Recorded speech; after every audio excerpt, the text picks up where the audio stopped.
नमस्कार मित्रांनो, मी संकेत. MahaDBT scholarship 2025 online application चालू झालेलं आहे. त्यासाठी आपल्याला आधार कार्ड आणि आधार कार्डला मोबाईल नंबर लिंक असणे महत्त्वाचे आहे. त्यानंतर आपल्याकडे कास्ट सर्टिफिकेट असणे महत्त्वाचे आहे. जर तुम्ही EWSमध्ये येत असाल तर EWS सर्टिफिकेट तुम्ही अपलोड करा. त्यानंतर इन्कम सर्टिफिकेट, चालू वर्षाचे इन्कम सर्टिफिकेट तुम्ही अपलोड करा. त्यानंतर डोमेसाईल सर्टिफिकेट, जर तुमच्याकडे तुमचं स्वतःचं डोमेसाईल सर्टिफिकेट नसेल तर तुम्ही तुमच्या पॅरेंट, ब्रदर किंवा सिस्टरचे डोमेसाईल सर्टिफिकेट अपलोड करू शकता.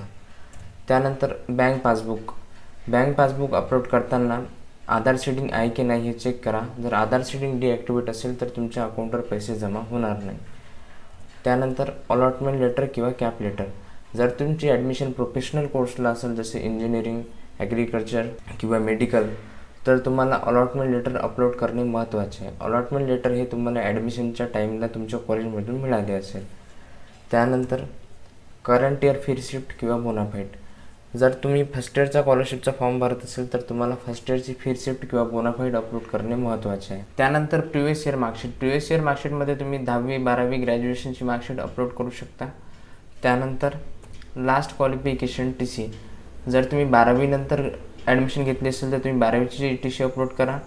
डिप्लोम्यानंतर ॲडमिशन घेतली असेल तर डिप्लोम्याची TC अपलोड करा. त्यानंतर राशन कार्ड, जर तुमच्याकडे राशन कार्ड असेल तर राशन कार्ड अपलोड करा. त्यानंतर कास्ट व्हॅलिडिटी, जर तुम्ही कॅटेगरी स्टुडंट असाल तर तुम्हाला कास्ट व्हॅलिडिटी अपलोड करणे महत्त्वाचे आहे. त्यानंतर गॅप सर्टिफिकेट, जर तुमच्या क्वालिफिकेशनमध्ये 10वी नंतर 12वी नंतर ग्रॅज्युएशन नंतर किंवा चालू क्वालिफिकेशनमध्ये गॅप असेल तर तुम्हाला गॅप सर्टिफिकेट अपलोड करावं लागेल. त्यानंतर ऑर्डर नंबर जर तुमच्या कॉलेजवाल्यांनी तुम्हाला अपलोड करायला सांगितला तर तुम्ही हा तुमच्या प्रिव्हियस कॉलेजमधून ऑर्डर नंबर आणून अपलोड करू शकता. त्यानंतर नॉन क्रिमिनल सर्टिफिकेट, जर तुम्ही OBC, VGNT, SCBC किंवा SBC कॅटेगरीमध्ये असाल आणि ट्युशन फीसाठी अप्लाय करत असाल तर तुम्हाला नॉन क्रिमिनल अपलोड करणे महत्त्वाचे आहे.